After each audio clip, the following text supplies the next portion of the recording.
never had any experience of that sort of thing before. The love is amazing. The love is so good that your head grows so big you can't fit through the door after the show. But if it goes the other way, if you're getting hate, 12 million people is a lot of people to give you hate. And if you've never experienced that, think about it. When you go on your social media and it comes through, it's pretty much like you sitting here right now, having never experienced that before, looking on your social media, and 12 million people or so are hating on you for something you've done. That gets through to you.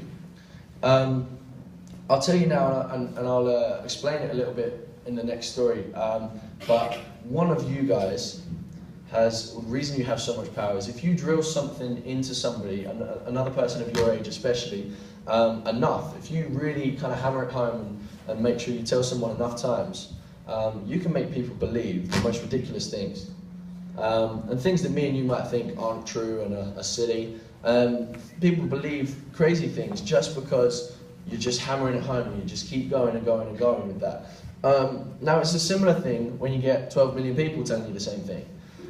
Now, just so you're aware, I had an amazing experience on X Factor. X Factor for me was brilliant. I told you I have a great fan base and things like that.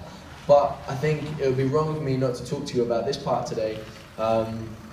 So I'm going to. But basically, X Factor, a lot of people don't realise, shows like X Factor, The Voice, Britain's Got Talent, you don't always get to choose things. You don't always get to choose your song. You don't always get to choose what goes on around you on stage. They might be like one week, oh Sam, we're going to dress you in a clown suit and have dancing monkeys around you.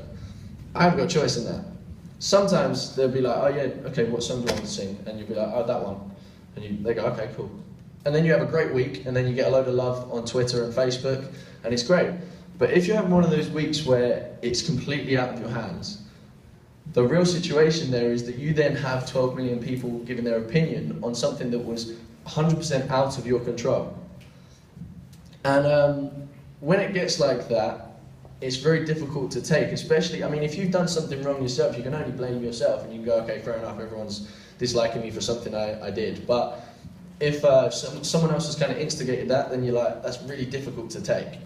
Now, I'm quite strong-minded, and I coped with it quite well, but I know that there were other people on there, on the show, in my year, that when I met them, they were amazing people, really lovely people, and they've changed. It changes people. Because of the